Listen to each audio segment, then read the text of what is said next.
આજે હું પંકજ પંડ્યા ફરી એક વખત જેવી એગ્રી સાયન્સ પ્રાઇવેટ લિમિટેડ તરફથી આપ સર્વનું સ્વાગત કરું છું. આજે હું દાજીપુરાના ખેડૂત, શું નામ તમારું?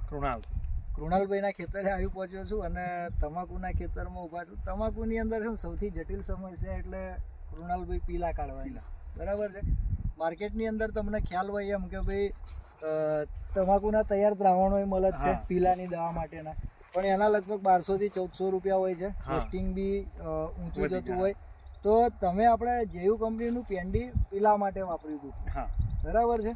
તો તમને એ પીલા બનાવવામાં કેવું રિઝલ્ટ લાગ્યું? સારું છે પેન્ડી. અને તમે જે એનું માપ રાખ્યું હતું એ કેટલું રાખ્યું હતું? એમાં 50 લીટરે 500 ગ્રામ. એટલે જનરલી જે પેન્ડી હોય છે એની અંદર તમને ખબર હોય કે ભાઈ અમુક કંપનીઓ લીટરે 50 લીટર જ કહે છે, 100 લીટર 50 લીટર પાણીએ લીટર પેન્ડી કે, જ્યારે તમે 50 લીટર પાણીની અંદર ફક્ત 500 ml જ વાપર્યું છે.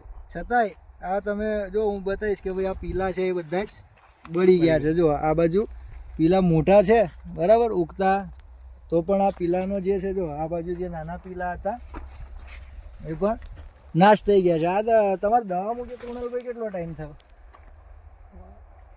10 દિવસ. 10 દિવસ થઈ ગયા. અને મૂળ જે નવા પીલા છે એ પણ આયા નથી. અને આ જે પીલા છે બધા નાના એ પીલા પણ બળી ગયા છે. એટલે મૂળ જે 50 લીટર પાણીની અંદર તમે 500 ml પેન્ડી વાપર્યું એનાથી પણ તમને સારું પરિણામ મળ્યું છે. ખૂબ ખૂબ ધન્યવાદ ખેડૂત મિત્રો. તો ફરી એક વખત કહું કે જેયુ કંપનીનું પેન્ડી પીલા માટે વાપરતા હોય તો એ તમારે 500 ml પેન્ડીમાંથી તમે 50 લીટર પાણી બનાવી શકો છો. અને રિઝલ્ટ તો અમે તમને બતાવ્યું એમ કે ભાઈ પીલા જે પણ હોય છે એ બધા જ બળી જાય છે. જો આ મોટી સાઈઝનો પીલો છે તો પણ આ પીલો બળી ગયો છે.